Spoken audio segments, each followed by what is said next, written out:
Hello, everyone, and welcome back to SFF180. Thomas here, your host as always, and welcome to what is the second episode in my Reading the Hugos series. Tonight, I'm going to be discussing a book that is widely considered to be the very worst Hugo-winning novel in the entire history of the awards. And joining me tonight for this particular book and discussion is none other than renowned fantasy author Scott Lynch. Thanks for joining me, Scott. Hey, Thomas. Thank you for letting me beg my way onto your series. No, it's my pleasure, truly. Even though, as you see, folks, the man does not have a working webcam. We're gonna fix that in future, I hope. I'm a real human, honest. Yes. Yeah. I'm a computer. Mm-hmm. Well, what's really happening is that this is a synthesized Scott voice, and the real Scott is off diligently and dutifully writing novels, is he not? Everything is fine, Thomas. You're a genius. Speaking of synthesized brains and voices and minds, that has a little something to do with the book today that we're discussing, something called They'd Rather Be Right. This book won the second Hugo Awards. This was held in 1955. It was given away at a convention called Clevention in Cleveland, and I don't know if there's a special place in hell for people who or whoever was responsible for that convention name, but I mean, it's just You name a convention something like that, you expect to get a free bowl of soup. It's interesting, this book. It's gotten a reputation as being so spectacularly awful that when you sit down and read it, well, what was your experience of reading? Because you've actually done this before. What I'm doing right now, this whole going from the Hugo winners from the very start to the present. Yeah, you've actually done this for a few of the awards, haven't you? Yeah, I started back in 2002. Before I even sold my first novel, I was engaged in a project as a fan and a reader. I called it my 5-year project. I kept track of it on a GeoCities website. That's how long ago. Really? Yeah. Wow. I'd forgotten GeoCities was a thing. Yeah, HTML table that I would fill in with the titles of the books. But the purpose of it was to acquire and read every novel that had up to that point won a Hugo, a Nebula, or a World Fantasy. And I later expanded it a little bit and tried to do a whole bunch of Tiptree's, British Fantasies, and Philip K. Dick Awards as well. I did not get to all of those. But by 2007, I had done all of those main three up through 2007. And I've mostly managed to keep up to date with all the novels in that category since then. But it did take about 5 years. Wow. A lot of this stuff has since been reprinted in various special editions or from other presses. But some of this stuff, you really had to go into the proverbial basement behind the locked cabinet and pull this out. And I got the Starblaze edition of They'd Rather Be Right. Yes, right here. Yeah, I'm holding it up. Other than the like the originals or the serialized version in the magazine, I think that was basically the only version you could get back in 2002, 2003. Yeah, for many, many years, They'd Rather Be Right had the reputation of being, I think, just about the only Hugo-winning novel that had been allowed to go out of print. Yeah, it was just in hiding somewhere. Yeah. So what is it about this book? Let's talk a bit about its reputation and our own impressions of it, because I've just kind of slogged my way through it. You did so many years ago, but I guess your memory is still fresh and painful. So it is, and I've been glancing at it a couple of times this past week because I've still got it. I have a lot of trouble getting rid of books. The whole concept of getting rid of books is difficult for me. It takes a lot, and They'd Rather Be Right is such a curiosity that it doesn't even go into the oh Jesus, this is so terrible, I never need to have this. I'm content to have it in my collection for the weird little thing it is. I mean, I'm not going to disagree. I think it is a strange, damp squib of a book. Yes, that's definitely. I kind of have the same feeling about it. It's the reputation precedes it so much that when you finally get your hands on it and you decide, okay, I'm going to, like, for example, Jo Walton, when she was doing her book about the Hugos, her personal history of the Hugos, Yeah. just straight up admitted that this was the one that she didn't bother to read just because of its reputation for being so poor. So you go into it. I went into it anyway, just girding my loins, just kind of expecting this grotesque crime against the written word or something. And really kind of what I got was technically competent, right? I mean, the words were all there, and it was written very much in the style of, I guess, 50s pulp SF. Readable, but once you got further and further into it, it wasn't good, but it wasn't good in interesting ways.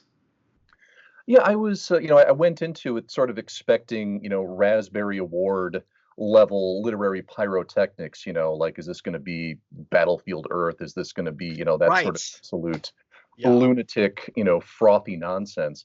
And it is, as you say, it is very much just it's a mediocre piece of workmanlike prose, very much of its time and very deeply involved in some of the, I guess, the intellectual currents that were sort of flowing through science fiction at the time. It's what I would call a very Scientology adjacent philosophical piece. Yes. There was a lot of speculation, a lot of argument, and a lot of fragmentation in fandom at the time over various ponderings of some of what this novel purports to get at, even though this novel doesn't really go at it in detail. Dave Langford reviewed this, and you can find that review online. He did this in I think Ansible 30 years ago. Yeah, A million years ago. Yeah, I know. And he mentions that there've always been rumors that the popularity of this book at the time was artificially buoyed by Dianetics heads or something. And I really don't think the facts bear that out, and I don't think the text of the novel really has anything to do with it. So I mean, I'm trying to be very careful in using that term adjacent, because I really mean it adjacent. I think it just happens to exist parallel to the Scientology phenomenon. Well, there are certain things about the way it addresses its premises, and I can go into that in a minute, but I'll just to throw in here, that feel very much like what Dianetics was proposing. But anyway, yeah, you were saying. Well, yeah, the whole basic concept of reaping incredible physical bounties by unknotting your thoughts, of acquiring material benefit by sort of smoothing the rough spots in your head. I mean, that is obviously 100% engaged with the bullshit Dianetics was pushing. Oops, I'm sorry. There goes my objectivity. Well, we're reviewing here, Scott. You don't have to. It's not an objective exercise. That's in the bag. I don't. Yeah. buy the premise of the novel, and I don't buy the premise of Dianetics either. So. Well, the entire premise of the book, since I guess at some point, just get a very brief synopsis in here, but the idea is that a kind of supercomputer has been constructed by these two scientists who at the beginning of the novel we see are on the run for various reasons, mainly because of a kind of panic that has resulted from public perception of what the computer can do. This idea of a computer that can, it's never really identified as an artificial intelligence, and I don't think that the Bossy, the computer, really can be thought of as one. It's more of just, it's like this machine that just thinks about stuff and gives you results. At first, these scientists are on the run. They're in hiding because, and in fact, they're under criminal indictment, as a matter of fact, and they're being hidden out by this character named Joe, who is helping them for reasons of his own, and he is a telepath. This is another interesting concern, I think, of a lot of 1950s science fiction: telepathy. We had it in the Demolished Man, and here it is again. And Joe is apparently the world's only telepath for whatever reason. But the idea is that the computer, Bossy, and it's named, apparently that's its name because it's shaped like a cow. And That was just when you talk about the bizarre. you have a computer that allegedly straightens out the human mind. Yeah, but and it's called bossy because it's shaped like a cow. I know. That's just when you're talking about what a strange little artifact this book is. That's a prime example of what we're talking about. But the idea is that this computer is able to sort of fix people's minds and provide them with eternal youth and happiness, if only people are willing to do this thing where you have to free yourself of, and I guess some of hippie culture in the subsequent decade kind of got into this a little bit as well. Free yourself, free your mind of all the preconceptions and prejudices that have been weighing you down and inhibiting your personal growth. Right? Bossy can do this for you, but you have to be willing to do it. And the title of the book comes from the idea that most people want what Bossy can provide them, but when they are told that is the price, they won't be able to. They won't be able to let go of preconceptions. And first off, in terms of being Dianetics adjacent, this sounds very much exactly like the whole thing of getting rid of your brain thetans or whatever it is so that you can become, like, go up the ladder and become a clear. Sounds almost exactly like that. In terms of the idea underlying the premise, it's not exactly wrong.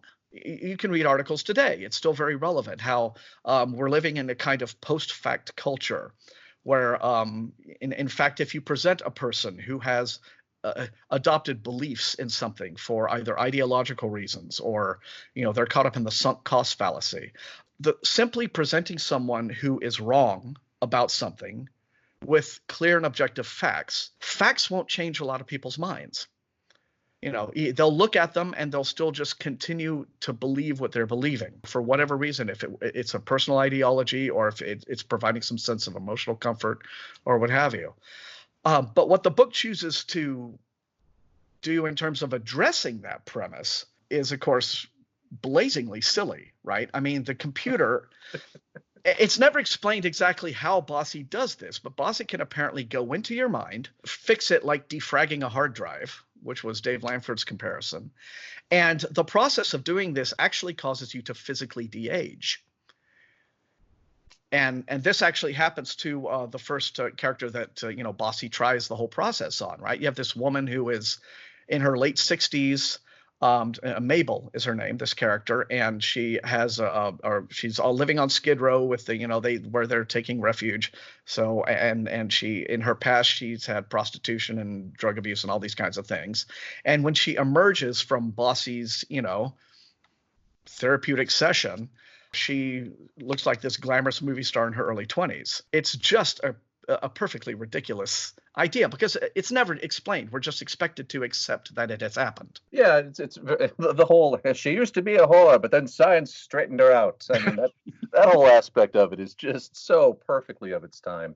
The thing is that this book often shows up on lists, or like on the adjunct footnotes to lists about the history of AIs and the history of computers in science fiction, and the story has zero concern about Bossy as a computer, as an AI. I mean, Bossy might as well have Acme brain straightening machine painted on its side like something out of a Warner Brothers cartoon. It's just it's a big philosophical gimmick box to explore what the writers actually want to write about, which is the societal effect. And that means that, first off, the technique, the technology, the means of actually achieving this, clear brain, full body regeneration is just left in the ether. There's no explanation. Yeah, the assumptions as well, that whole line about we will build a computer and we will fill it with just facts, nothing but facts, no theories, no guesswork, just facts. And it's like, excellent. Where are you getting these? Who is vetting them? Because we all know that scientific theories do not undergo a constant process of reexamination, reevaluation, and updating as time goes by, and that the facts of 1955 were quite distinct from the facts of 1905 or 2025. So just the whole concept of like we will fill a box with rationality and then it will make women not whores anymore. other writers would have taken that whole premise and been like, how do we do this? How do we determine what is fact and what is, I mean, would have turned Hmm. that into the premise of part of the whole story, but it's just left there on the table. Yeah, yeah. This was originally serialized, now mind you, Hmm. by John W. Campbell Jr. As its editor. Uh, And now he was more than Scientology adjacent. He was absolutely in that stream up to his neck. yeah. Well, I mean, And didn't he devote nearly the entire, like one entire year of the magazine to just flogging Dianetics, to his readers? and working in what passed for his spare time, basically, pumping a desk on behalf of Dianetics. Hmm. Not to plug too many other books, but Alec Navala Lee's Astounding uh, Yes. is both a really good book about the early years of science fiction as viewed through the lens of four of its most famous movers and shakers, but also gives a lot of detail on just how absorbed John W. Campbell was in the whole Dianetics phenomenon for for so many years, even more so than I'd realized before reading this. And so, yeah, the story definitely has, his fingerprints all over it. And I mean, he was absolutely bughouse nuts Hmm. for psionics, and would insist upon including them in random stories for no apparent reason with Hmm. characters that have no other reason to be telepaths. He was well known for making demands, like, I really like where this is going, but what you really need to do is add a telepath. I'd like to Hmm. see. I'm really excited by add a Dean machine. Add- But one thing that struck me again about this whole notion about facts and rationality only, and the novel's entire theme of humanity will only ever advance once we're able to free our minds of preconceptions and prejudices.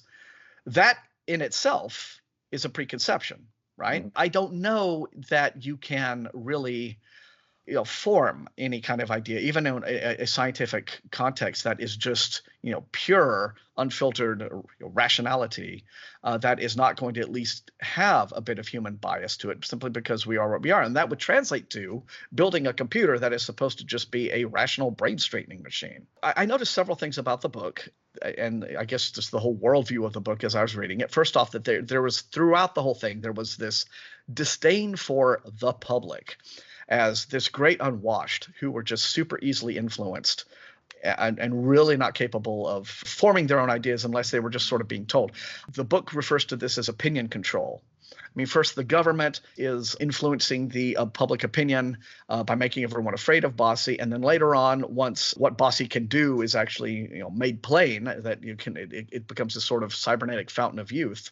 Then you have the publicist guy who is kind of a funny character, actually, I have to admit, who pitches the computer to the public in terms of just advertising and promotion. And now suddenly the entire public opinion has flip-flopped, and so you have just this view of people as being this unwashed mass who just kind of sway with the winds. And there is also, of course, the character of that multimillionaire industrialist guy who also kind of comes to their rescue with money and funds, and helps get all of the law enforcement off their backs, and because he wants this gift of the fountain of youth for himself. And so what I kind of saw starting to happen in the book, right around the middle of the book, was you've got, first off, the very Dianetics adjacent themes, as you say, but also there was kind of this Randian love of the hyper-capitalist tycoon as the people of on whose shoulders entire societies are constructed, and they're the ones whose work and effort are important, and they're the ones that we the wealthy and powerful, the ones that we need to trust to lead us. Yeah, that's, I mean, a lot of this is stuff that you can just most accurately describe as it was just in the air at the time. Hmm. All of these concepts that you just gone over are definitely seen, for to better or worse effect in the work of a lot of other writers. The mysterious man of means and vision who steps in to help pull defeat from the jaws of government interference. I mean, that's the classic. I mean, not just a Randian archetype. That's the big time operator that Hmm. Robert Heinlein and Doc Smith, valued above all other things. There's somebody who can get something done, brother. There's a guy who knows how the plant runs, and was later transformed, transmuted, and sent off into various other forms. You can see it pop up a lot later on in the writings of Niven and Pornell. Heinlein's interesting series of, reclusive billionaires that just happen to show up to allow the other characters in the story to get things done. All the Jubal Harshaws of the world and all the Heinlein clones in later Heinlein books. But boy, that's an entirely different discussion. Lazarus Long. Oh boy, yeah. But you do have also, you've got that whole fans or slans thing going on here, and that whole, exactly as you say, the great unwashed is just clay ready to be manipulated by those really in the know, those who are self-aware. And boy, if you read fanish histories and read fanzines of the time and look back at a lot of the subcultural currents. I mean, you get a lot of that. Like, we are an elite. I mean, and that also goes back to Campbell as well. I mean, Campbell spent, the better part of the late 30s and the length of World War II, absolutely convinced that it was essential to turn science fiction and science fiction fandom into a brain trust, a scientific industrial brain trust to come up with the ideas that would defeat the Axis and save civilization and march us forward into the atomic age, and was really broken, in many ways, disillusioned and disheartened by the fact that no one actually seemed to give a shit, that no one actually wanted secret think tank legions of science fiction fans doing their thinking for them. And that was also approached with more mordant wit in stuff like The Space Merchants by Frederick Pohl and Cyril.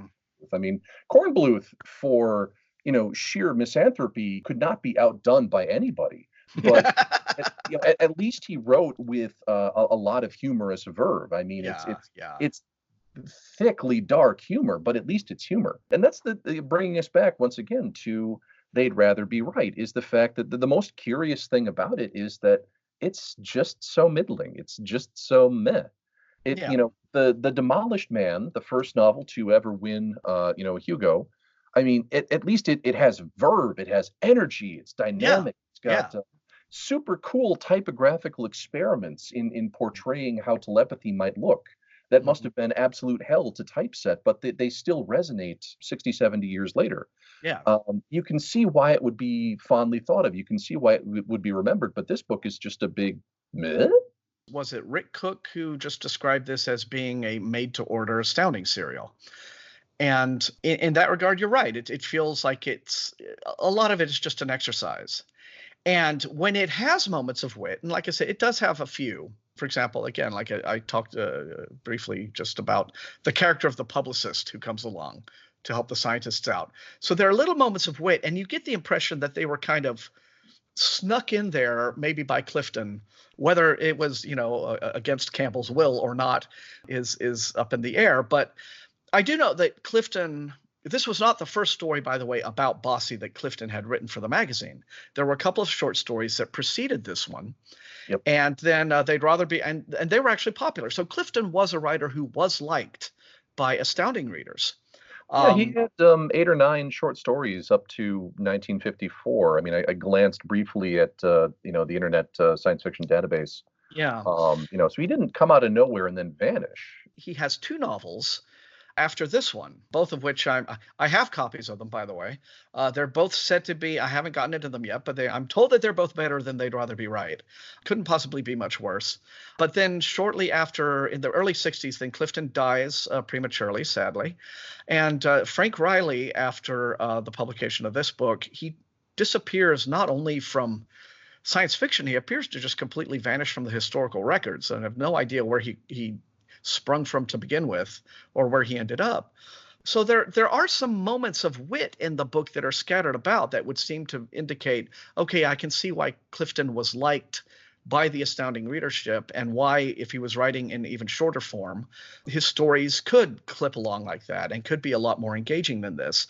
But this book is so much is just, in terms of its narrative, it's all conversations and speechifying and lectures by the characters. Not really anything in the way of action, contrasting it with Demolished Man, which is nearly all action and all wit, by the way. And then storytelling opportunities, as you mentioned before, ways in which more engaged writers would have handled some of what is going on in this book. For instance, the entire transformation of Mabel. This could maybe have been something that would have been easier to suspend disbelief for if the writers had thought of Mabel properly as a character. And instead of treating her the way they're treating her. A plot device, Yeah. rather than a bar of pig iron going into the machine. Yes, exactly. But as it is, she's really just there. She's really there as a reward to Joe the telepath, when you think about it, because Joe's main motivation is he's the world's only telepath and he's lonely, and he believes that Bossy's mind straightening exercise could cause the kind of elevation in a person that could lead them to develop the telepathic powers. And sure enough, that is what happens with Mabel. And there's this weird little romance that kind of blooms because Mabel when we first meet her, she's like this 67-year-old slattern, and Joe is like this 22-year-old kid, and so they kind of de-age her and make her pretty again so that the two of them could get together. And it's just such a strange kind of it's almost John Waters-esque when you think about it. Yeah, it read ungenerously. There's this. Yeah. It's got this real vibe of, science fiction fans, you too could find the right woman at last. The computer will make her for you. The new science of the mind will produce a woman worthy of your intellect. If you look at it from that angle, it's got a real. Yes, everybody, there were incels 70 years ago. Now, in terms of how in the holy hell did this win the Hugo, that enduring question, Langford, you're right. There have been everything in the way of, outright conspiracy theories. But Dave Langford just kind of poo-poos all of that and says, well, Clifton was popular as a short story writer already for Astounding. And also the vote apparently was taken by a show of hands, which is very different from Hugo voting. Clevention had an attendance of I'm told 380. This was misquoted in Joe Walton's book as 38. I don't know how that got missed by a factor of 10. Evidently, it was a much different way in which the awards were given out back then. They were still sort of going through the process of how do we even do this? So there wasn't there weren't ballots like we have today, and there wasn't a short list. But you have to think, golly, if there were, what else might have been on it? Because some of the competing books for this year, had there been a short list, had there been some best novel finalists, it's kind of a formidable list of potential nominees, right? You could have had The Caves of Steel. You could have had Mission of Gravity, for God's sake, a book called, you've heard of this one, A Mirror for Observers by Edgar Pangborn. Mm-hmm. At this time, there was one other SFF award being given out in the UK. It was called the International Fantasy Award. It was kind of spearheaded by John Wyndham. It didn't last through the decade, but they did it for about 6 years. And so for this year, the International Fantasy Award was won by A Mirror for Observers, which is an interesting choice. And also I Am Legend, The Star Beast by Robert Heinlein, and a little thing called The Fellowship of the Ring, right? So when you have that pool of potential nominees out there for, how in the world they'd rather be right rose above the pack it's a legitimate mystery. Yeah, I think you touch your finger on everything that I would offer up as a plausible theory is the fact that this was so new. This was only the second time this had been done, and I believe there was actually a 1-year gap between first Hugos and second Hugos. So there, it wasn't like anyone set out from the beginning proclaiming this will be a grand project that will last the next 70 years. It was more of a stutter start affair, and no internet, no traditions surrounding the award, no broader discussion happening faster than the speed at which zines could be exchanged by various mailing groups, various APAs. So I think that's really what everything boils down to is that just that set of foundational circumstances meant that trying to measure this book's win by all of our subsequent standards and expectations. It's not really fair to apply it. Yeah. It's an artifact of the infancy of the process as much as anything else. I would agree with that completely. The Hugos had not yet had time to establish their prestige. And honestly, I mean, not to not to sound like okay, I'm trying not to sound too much like the egghead professor on The Simpsons. Well, actually, the whole concept of like science fiction in novel form. I mean, science fiction up to this, science fiction as a community. And as a body of literature, as a commercial body of literature in the English-speaking world, had been a short story environment. And the science fiction novel from relatively dedicated science fiction publishers. I mean, it was a brand new thing. Brand new as of the late 1940s, when you start getting stuff coming out from Gnome Press and Arkham House, Press, I think. Fantasy Press. And, I mean, so just the whole concept of having novels, more, plural, to sort and rank and analyze on an annual basis, and an award for novels. And I mean, and this, even at the time, was only like a novel by courtesy, as it was, a serialized set of fictions from Astounding that were just, sort of collated together at the end. So the format as well was also in its commercial and artistic infancy as far as science fiction was concerned. So there's no real reason then to read too much into how or why this got the award. It just kind of happened. No one was really kind of clear what they were doing or what it meant. In fact, the fact that there was a gap year between the first and second Hugo Awards, argues very much that there may have been still some wariness and some skepticism among fandom generally that the community and the genre was even ready for this or needed it that much. Oh yeah, yeah. I mean, serious science fiction criticism itself was also a new thing. The whole world was new back then. It was we were babes in the woods, knowing nothing. I mean, as the 50s go on, you start to see serious ongoing attempts to define and develop a criticism of science fiction and fantasy from people like Damon Knight and James Blish, who we'll also get to hopefully in the not too distant future for A Case of Conscience. Correct. But he was writing critically about short science fiction under the pseudonym William Aethling Jr. So there were, and Algis Budrys, comes into the picture in a couple of years, and so you've got not just a commercial market in its infancy, an artistic field in its infancy, but it's only just beginning to develop a critical theory, and still arguing about whether it should even have one. So like everything was just structurally set up for the first couple of Hugo Awards to kind of go to meh. It's interesting that how this is not a good book, but it is one of those rare cases of a fairly bad book still being interesting to talk about. Yes. Not merely for what it is, but for all of the circumstances surrounding it and for what it kind of represents as an artifact of this period in SF history.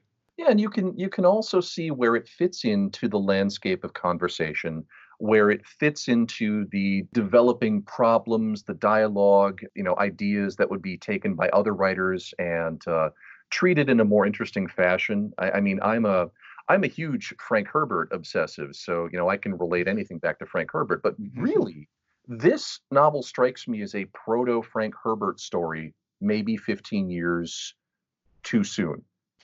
Frank Herbert would have looked at the same set of elements and chosen different angles to approach the story from, and it would have been much, much weirder, but it also would have been much, much better. Yeah, and also, I mean, you could Philip K. Dick, right? Yeah. I mean, yeah, would be somebody who might have taken this whole notion and run with it. So you're going to be back here for some more of these in the future. You've expressed interest about some other Hugo-Winning books, and so I'll be happy to have you back when we discuss some of those.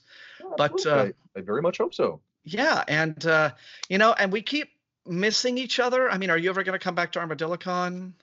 I would love to come back to ArmadilloCon. Yes. every year it manages to be like just in a completely inconvenient zone scheduling wise. But no, Mm. it's not Armadillo Con's fault. I love Austin and I love Armadillo Con. Yeah, we do want to get you and Elizabeth back for that. And also, but it's sort of like we bumped into each other for like a minute in Helsinki, Yes. and then in Dublin we were like ships in the night, you know. And so here, are you going to be in New Zealand? Yes, we are going to be in New Zealand. Well, sir, getting together is in order for that.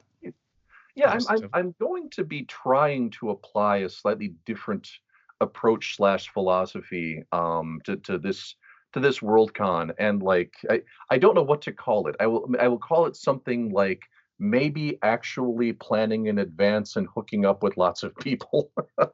Do you, I do you want to. think that might work? That might, yeah. It sounds crazy, but we've got top men working on it, and we're going to come Good. up with a plan.